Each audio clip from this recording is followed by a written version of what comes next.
25واں پارہ سورۃ شورى آیت نمبر 20 رکوع نمبر 4۔ تیسرا رکوع ختم ہو چکا ہے، چوتھا رکوع شروع ہو رہا ہے۔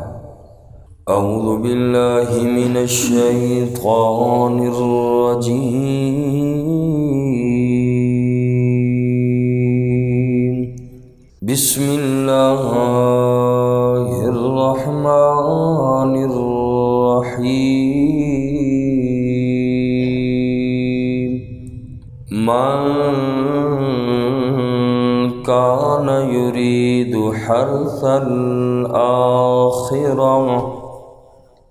جو کوئی چاہتا ہے آخرت کی کھیتی، نزد لہو، ہم زیادہ کریں گے اس کے لیے، فی حرثی، اس کی کھیتی میں، ومن کان یرید، اور جو آدمی چاہے گا حرث الدنیا، دنیا کی کھیتی، نؤتیہ منہا، ہم دیں گے اسے اس دنیا کی کھیتی میں سے، وما لہ فی الآخرہ، اور نہیں ہے اس کے لیے آخرت میں من نصیب،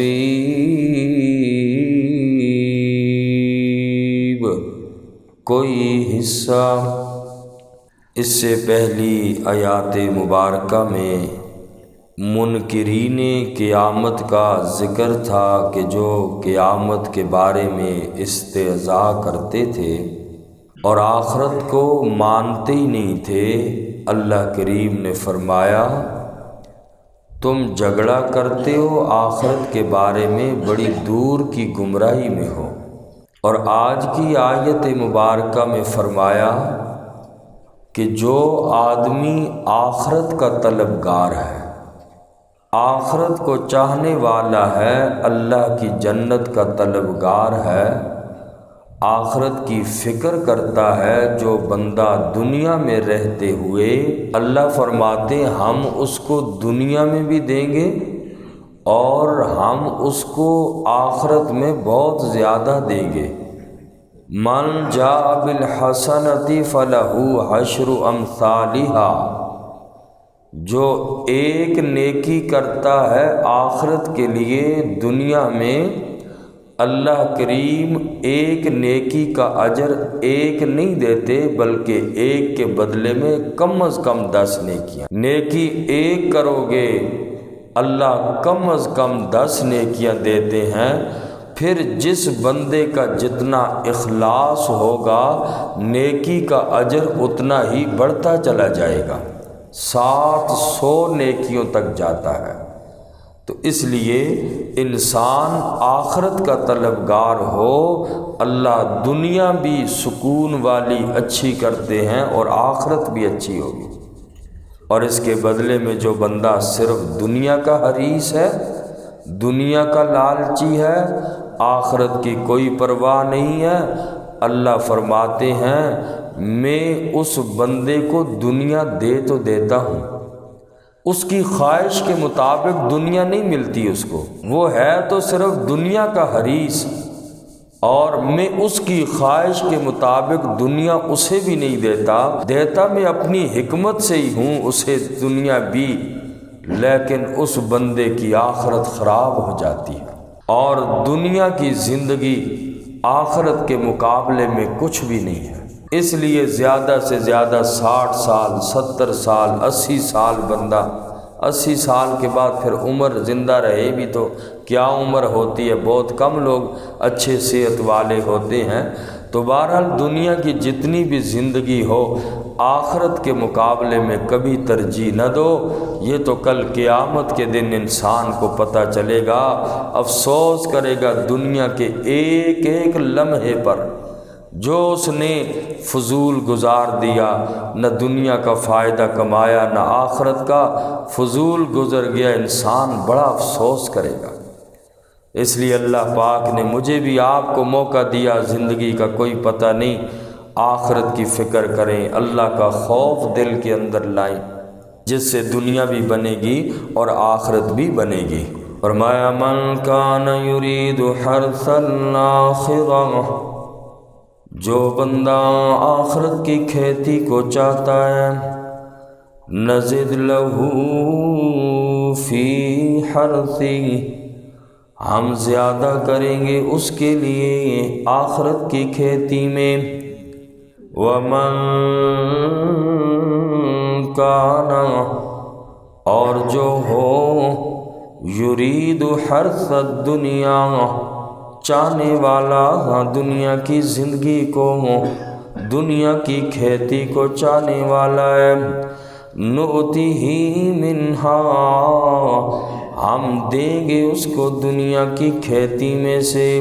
وما لہ فی الآخرۃ، اور نہیں ہے آخرت میں اس کے لیے من نصیب، کوئی حصہ۔ ام لہم شرکاء، کیا ان کے لیے کوئی شریک ہے، شرعوا لہم، جنہوں نے مقرر کیا ان کے لیے، من الدین، دین میں سے، ما لم یأذن بہ اللہ،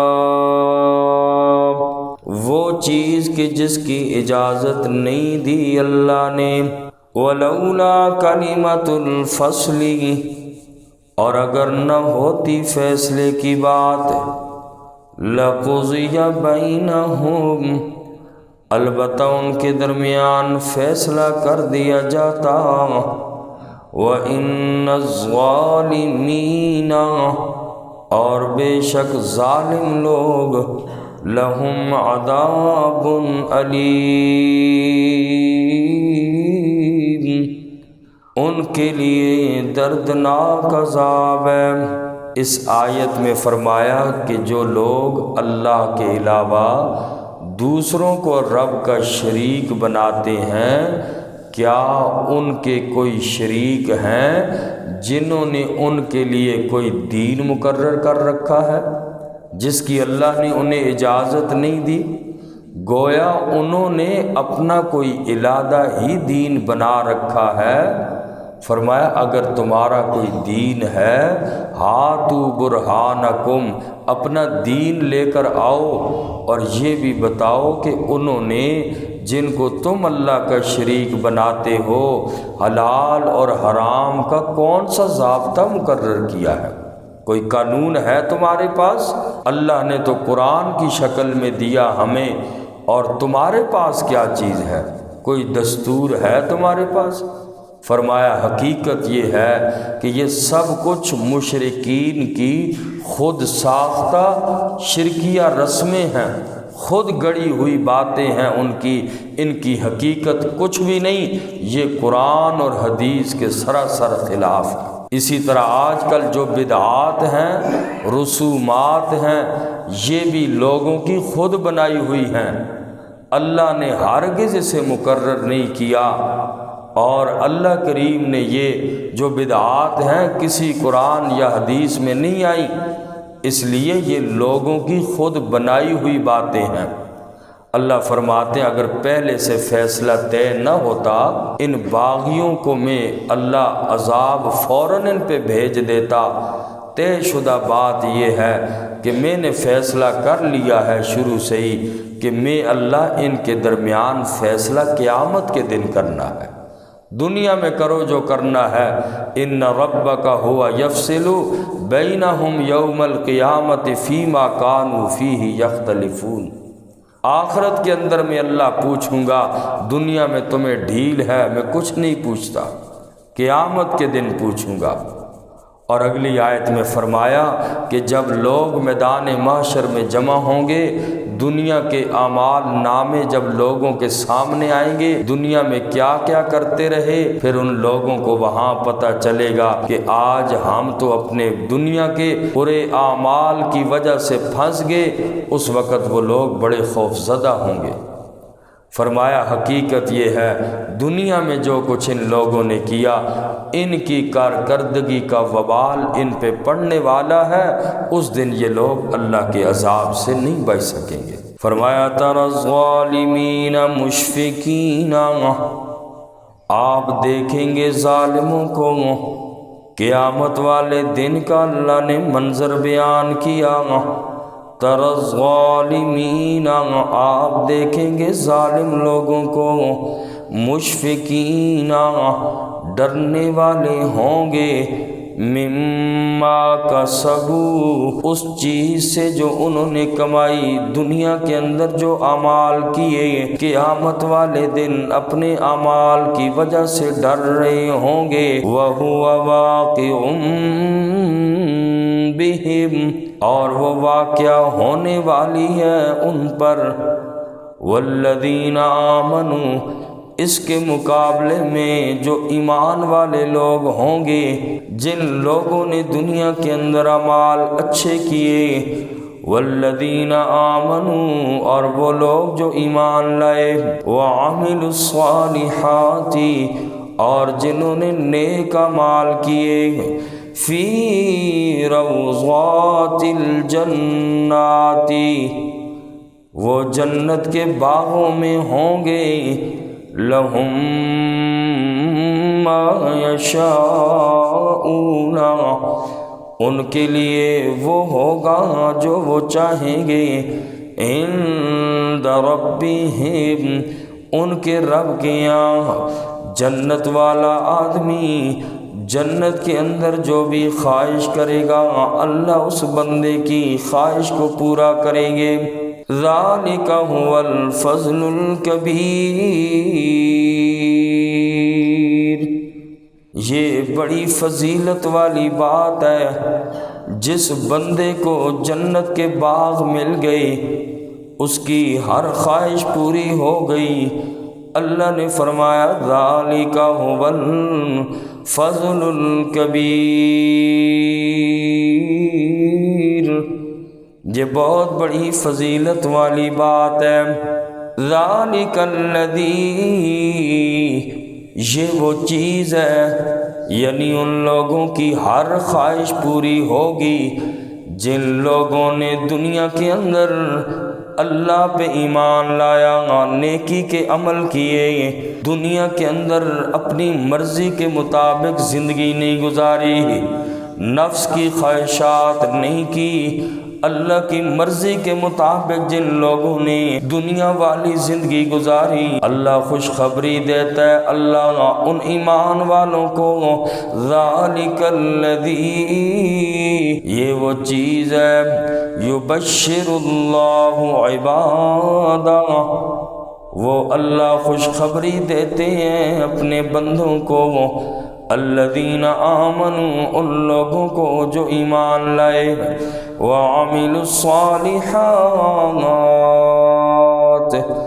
اور جن لوگوں نے نیک اعمال کیے۔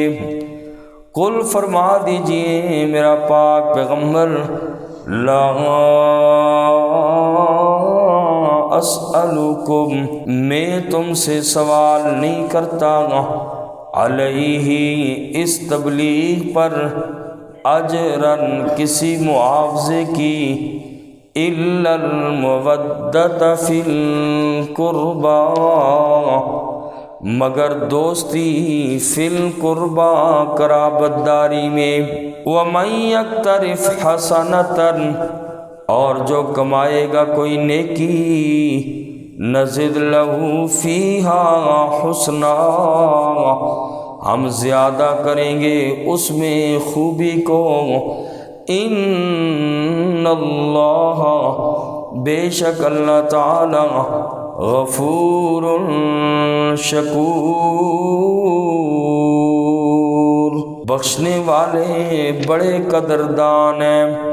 یہ آخری آیت کے حصے میں فرمایا قل لا اسألکم علیہ اجرا الا المودہ، اے میرا نبی آپ ان لوگوں سے فرما دیجئے، آپ تو انہیں توحید اور اللہ کی طرف بلاتے ہیں لیکن یہ آپ کو مانتے ہی نہیں ہیں، اے میرا نبی آپ ان کو فرما دو میں تمہیں اس تبلیغ کے سلسلے میں تم سے کوئی معاوضہ طلب نہیں کرتا، بلکہ یہ میرا فرض منصبی ہے۔ ہاں میرا مطالبہ صرف یہ ہے، لوگو میری بات نہیں مانتے ہو الا المودۃ فی القربى، قرابت داری میں تم سے دوستی چاہتا ہوں۔ حضرت عبداللہ ابن عباس رضی اللہ تعالی عنہ نے الا المودۃ فی القربى کی تفسیر یہ کی ہے کہ آقا فرما رہے ہیں کہ لوگوں میں تم سے اس تبلیغ پر، اس دین اور قرآن کے بیان کرنے پر کوئی معاوضہ تم سے نہیں لیتا، ہاں اتنی بات ہے کہ تم قرابت داری کا کچھ تو لحاظ رکھو۔ میں نے تمہارے اندر 40 سال کا عرصہ گزارا، تم میرے خاندان کے لوگ ہو، تم اگر میرے پروگرام اور مشن کو قبول نہیں کرتے تو کم از کم قرابت داری کا تو لحاظ رکھو۔ اور قوم اور قبیلے کی بات مانی جاتی ہے چاہے جیسا بندہ بھی ہو۔ فرمایا کہ اگر میرے پروگرام اور دین اور مشن کو قبول نہیں کرتے، قرابت داری کا تو لحاظ کرو، مجھے تکلیف نہ پہنچاؤ، مجھے تکلیفیں نہ دو، کم از کم رشتہ داری کا خیال رکھو۔ رشتہ داری میں سب سے پہلے قرابت دار آتے ہیں، اور قرابت داروں میں سب سے پہلا رشتہ والدین کا ہے، اقربا کا ہے، رشتہ داروں کا ہے۔ تو فرمایا کہ میں تم سے کسی اجر کا مطالبہ نہیں کرتا الا المودۃ فی القربى، ذرا قرابت داری کا تو خیال رکھو۔ وَمَن يَقْتَرِفْ حَسَنَةً نَزِدْ لَهُ فِيهَا حُسْنًا، فرمایا کہ جو بندہ بلائی کرے گا، نیکی کرے گا، اللہ فرماتے ہیں ہم اس کی خوبی زیادہ کر دیں گے، یعنی اس بندے کا اجر بڑھا دیں گے، اس لیے کہ اللہ بڑا قدردان ہے، بہت ہی بڑا قدردان ہے میرا اللہ۔ تم معمولی سا عمل کرو، اللہ چھوٹے سے عمل پہ بہت زیادہ اجر عطا فرماتے ہیں، اور اللہ معاف بھی کرنے والا ہے، معاف کرنے پہ آئے قدردان ایسا ہے۔ ایک زانیہ عورت، مشکات شریف کی روایت ہے، ساری عمر بدکاری میں گزار بیٹھی، ساری عمر اسی طریق سے زنا اور بدکاری کے اندر گزری، لیکن اللہ کریم نے اس عورت کو معاف کیا ایک پیاسے کتے کو پانی پلانے کی وجہ سے۔ عمل چھوٹا سا تھا، ساری زندگی کے گناہ رب نے معاف کر دیے۔ اس لیے میرا اللہ ان اللہ غفور شکور بڑا ہی قدردان ہے۔ اخلاص سے نیکی تو کر، اخلاص سے انسان کی تکلیف کو بچانے کے لیے راستے سے کانٹا بھی اٹھا لیا، قدردانی کرتے ہوئے تو وہ رب اس پہ بھی تیری مغفرت کر دے گا۔ اللہ ہم